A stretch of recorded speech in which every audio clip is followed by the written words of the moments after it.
Cancer healer centre, a new beginning. Visakha GVMC రాజకీయం రోజుకో మలుపు తిరుగుతోంది. మేయర్ పీఠాన్ని దక్కించుకోవడానికి కూటమి నేతలు తీవ్రంగా ప్రయత్నిస్తుంటే తమ కార్పొరేటర్లు చేజారిపోకుండా జాగ్రత్తలు తీసుకుంటోంది వైసీపీ. అయితే తమ కార్పొరేటర్లను కూటమి నేతలు బెదిరిస్తున్నారు అంటూ విశాఖ కలెక్టర్కి ఫిర్యాదు చేశారు వైసీపీ నేతలు. కార్పొరేటర్ల ఇళ్లకు పోలీసుల్ని పంపి బెదిరిస్తున్నారని ఆరోపించారు విశాఖ జిల్లా వైసీపీ అధ్యక్షుడు అమర్నాథ్. వైసీపీ కార్పొరేటర్లకు విప్ జారీ చేస్తున్నామని, ఎవరైనా ఉల్లంఘిస్తే చట్టపరంగా చర్యలు తీసుకుంటామని అన్నారు అమర్నాథ్.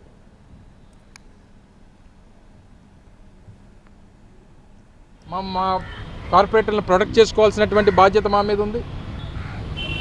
నిన్నగాక మొన్న ఒక కార్పొరేటర్ గారి ఇంటికి పోలీసుల్ని పంపించి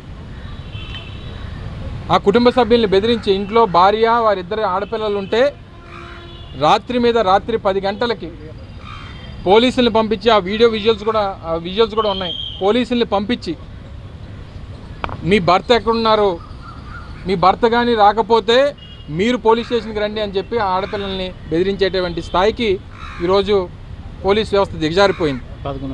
మీరు పోలీస్ ఉద్యోగం చేస్తూ ఉన్నారా, లేకపోతే పచ్చ చొక్కాలు వేసుకొని మీరు తెలుగుదేశం పార్టీకి మీరేమైనా ప్రైవేట్ సెక్యూరిటీ ఏజెన్సీగా ఏమైనా పనిచేస్తూ ఉన్నారా?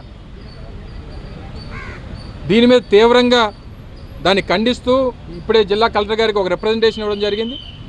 10 రోజులు అయింది, నిన్న నోటీసులు ఇచ్చారు. 19వ తారీఖున ఎన్నికలు పెట్టారు. ఎన్నికలు కానివ్వండి, మీ బలం ఏంటో అన్నిటువంటి తేలిపోతాయి కదా.